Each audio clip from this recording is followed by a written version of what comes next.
حضرت سیدنا سعید بن جبیر رضی اللہ تعالیٰ عنہ، یہ محدث ہے، بہت بڑے محدث ہے. اللہ تعالیٰ کے ایسے تو برگزیدہ بندے تھے، ایسے تو برگزیدہ بندے تھے، اور علم اللہ تعالیٰ نے ان کو ایسا تو علم دیا، ایسا تو دیا کہ بہت بڑے محدث، مایا ناز محدث، علم کے پہاڑ ہیں. لیکن علماء فرماتے ہیں جب رات ہوتی نا تو پوری رات میں ایک قرآن پاک روزانہ ختم کیا کرتے تھے. کیا ہے؟ روزانہ. اتنے بڑے عالم، اتنے بڑے محدث، اتنے بڑے قاری، اتنے بڑے عالم، لیکن ان کی عبادت کا حال دیکھیں. جب رات ہوتی ہے علماء فرماتے ہیں کہ روزانہ قرآن کا ختم کیا کرتے تھے، اور رات کو اتنا روتے تھے سجدے میں کہ علماء فرماتے ہیں کہ ان کی آنکھوں کی بینائی چلی گئی، نظر ہی چلی گئی. اب آپ سوچ لیں انہوں نے اپنے وقت کو کہاں گزارا ہے؟ علم دین کو حاصل کرنے میں، انبیاء علیہ السلام کا وارث بننے میں اپنی زندگی کو گزارا. اتنا بڑا علم سیکھ لیا، اتنا بڑا عالم بن گئے، لیکن پھر بھی کیا، جب یہ سارے منصب، یہ ساری تعلیم، یہ سارا علم حاصل کر لیا نا، پھر بھی کیا ہے، راتوں کو قرآن کا ختم کرتے ہیں اور زاروں قطار روتے ہیں، اتنا روتے ہیں کہ آنکھوں کی بینائی چلی جاتی ہے. لیکن پھر بھی کیا ہے، اللہ تعالیٰ کی گریہ وزاری ہر وقت بیان کرتے. اور جب اٹھتے تھے نا، علماء فرماتے ہیں کہ حضرت سیدنا سعید بن جبیر رضی اللہ تعالیٰ عنہ نے صبح فجر کے لیے ایک مرغا تھا جو اذان دیتا تھا، ان کو اٹھایا کرتا تھا. تو ایک مرتبہ نا کسی وجہ سے مرغے نے اذان نہیں دی تو آپ رضی اللہ تعالیٰ عنہ کی نماز فجر قضا ہو گئی.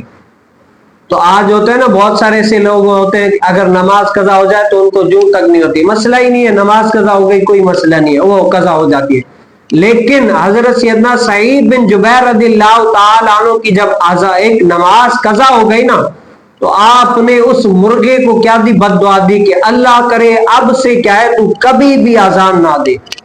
اور وقت کے ولی کامل عارف بندے کی اگر بد دعا لگ جائے تو علماء فرماتے ہیں کہ وہ وقت تھا، اس کے بعد اس مرغے نے کبھی بھی اذان نہیں دی.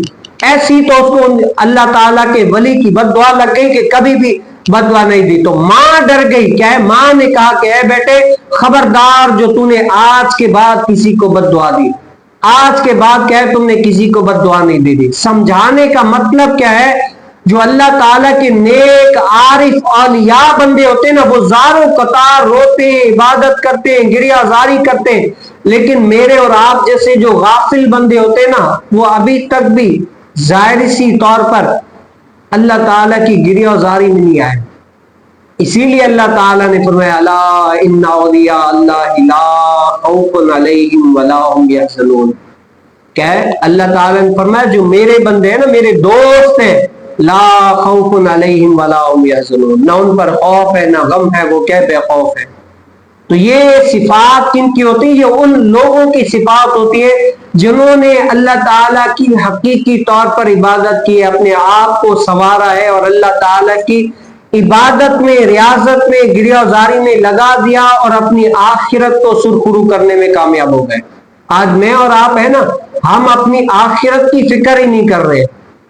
ہم کیا ہے دنیا کے اعتبار سے امیر بننے کی کوشش کر رہے، لیکن کیا ہے آخرت کے اعتبار سے غریب رہنے کو ترجیح دیتے ہیں کہ آخرت کے اعتبار سے غریبی صحیح ہے.